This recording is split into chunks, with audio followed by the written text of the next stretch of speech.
FC, Uzès Pont du Gard et Quevilly. Lanterne rouge est seule équipe à n'avoir gagné aucun match cette saison en championnat. Et on descend d'un étage pour s'intéresser au CFA avec la 8e journée ce week-end. Après une élimination en Coupe de France face à Orvault, équipe de division d'honneur, les Herbiers avaient à cœur de se reprendre en championnat avec la réception d'Avranches. Des Avranchinais 11e avant cette rencontre, tandis que les Herbretais occupaient la 2e position. Et le moins que l'on puisse dire, c'est que l'équipe de Thomas Fernandez s'est heurtée à un mur et elle n'a pas réussi à trouver la moindre faille. Le résumé en images. 800 spectateurs ont bravé la pluie samedi soir au stade Massabielle. Le VHF privé de Cacu suspendu aligne un duo d'attaque Simon Papin. Malgré une pelouse détrempée, les Herbretais proposent un jeu de qualité en début de rencontre, à l'image de cette action conclue par un centre de Jamin repoussé par la défense d'Avranches. 14e minute, Damoum tente une frappe lointaine, mais Nianwan, le gardien normand, est vigilant. Après un bon premier quart d'heure, le niveau de jeu se dégrade. Aucune des deux équipes ne se procure d'actions véritablement dangereuses. Il faut attendre la demi-heure de jeu pour une occasion digne de ce nom du côté d'Avranches. Dans les arrêts de jeu, Damoum tente une nouvelle frappe lointaine repoussée par Nianwan. Avec si peu d'occasions franches, le score de 0-0 à la mi-temps est tout à fait logique. Ça pourrait être mieux, bon, c'est équilibré. Ça se contredit pas au milieu de terrain ou je sais pas. Non, je suis un peu déçu là. Il y a du gâchis parce que le terrain est très gras. Mais autrement dans l'ensemble, c'est un beau match à suivre. Ça s'est battu, mais il n'y a pas eu beaucoup d'occasions. On aurait pu voir plus de football et peut-être voir un but. Mais je pense que la deuxième mi-temps va être autrement et les Herbiers vont gagner.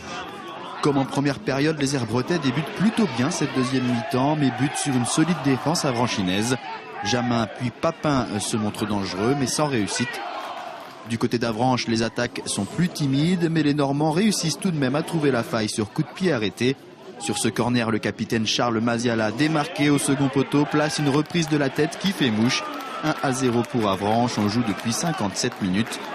Les Herbretais sont à court de solutions et leur tâche se complique un peu plus à la 78e minute. Kizamba, entré en cours de jeu, fauche Guyonnet.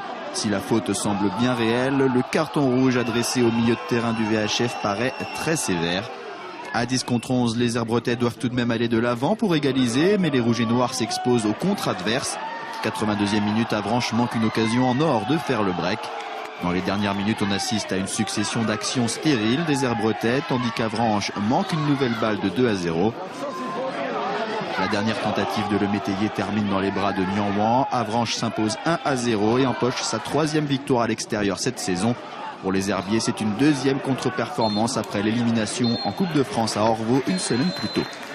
C'est une grosse déception parce que bon, à un moment donné, on va se demander s'il faut jouer au football ou faire ce que font les équipes en général.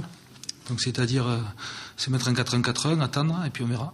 On a fait un match solide, cohérent, à partir du moment où on n'encaisse pas de but et où on est déterminé dans nos intentions, on a plus de chances de prendre des points. Et ce soir, on est content d'être venu en prendre 4 ici, parce que peu d'équipes le feront, je pense, tout au long de la saison. Séduisant au début de chaque mi-temps, mais trop brouillon par la suite, les Herbretais n'ont pas réussi à trouver de solution face à une équipe d'Avranches très accrocheuse. Les Rouges et Noirs ont maintenant 2 semaines pour préparer leur déplacement au Havre.